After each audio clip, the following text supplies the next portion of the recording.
तर हिंगोलीमध्ये नेमकी काय स्थिती आहे जाणून घेऊयात आमचे प्रतिनिधी माधव दिपके यांच्याकडून। मी सध्या हिंगोली शहरातल्या अशाच एका एटीएम समोर आहे। हे SBI बँकेचं एटीएम आहे। तर पाहिलं तर नेहमीच या एटीएम मध्ये कॅश मिळत असते, परंतु आज मात्र या एटीएम ची कॅश संपलेली आहे आणि ही परिस्थिती मागील 8 दिवसापासून हिंगोली शहरामध्ये पाहायला मिळते। कॅशचा तुटवडा मोठ्या प्रमाणात निर्माण झालेला आहे। आपण या ठिकाणी हे एटीएमचा डिस्प्ले आहे, आपण बघू शकता।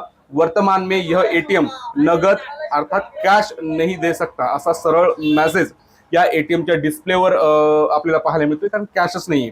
आणि अशीच कॅशची टंचाई मागील 8 ते 10 दिवसापासून आपल्याला पाहायला मिळते। जे नागरिक या ठिकाणी एटीएम मध्ये पैसे काढण्यासाठी येत असतात त्यांना कॅशच मिळत नाही, त्यामुळे रिकाम्या हाती परतावं लागते। तर बँकांमधनं सुद्धा रोकडचा पुरवठा कमी करण्यात आलेला आहे। जे व्यापारी आहेत त्यांना कॅश दिली जात नाहीये, त्यामुळे अनेक व्यापाऱ्यांचे धंदे जे ते मंदावलेले आहेत, धंद्यावर मोठ्या प्रमाणात व्यवसायावर परिणाम झालेला आहे।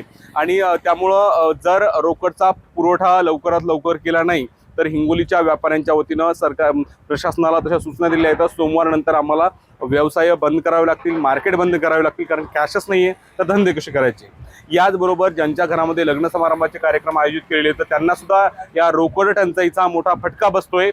एटीएम रिकामे येतं, बँकामधनं कॅश मिळत नाहीये, त्यामुळे कार्यक्रमाला लग्न साहित्य कसं खरेदी करायचं असा प्रश्न सर्वसामान्य नागरिकांच्या समोर उभा आहे। त्यामुळे तत्काळ सरकारनं, प्रशासनानं आणि बँकांनी कॅशचा पुरवठा करावा अशी मागणी आता सर्वसामान्य नागरिकांबरोबर व्यापारी करू लागले। माधव एबीपी माझा हिंगोली।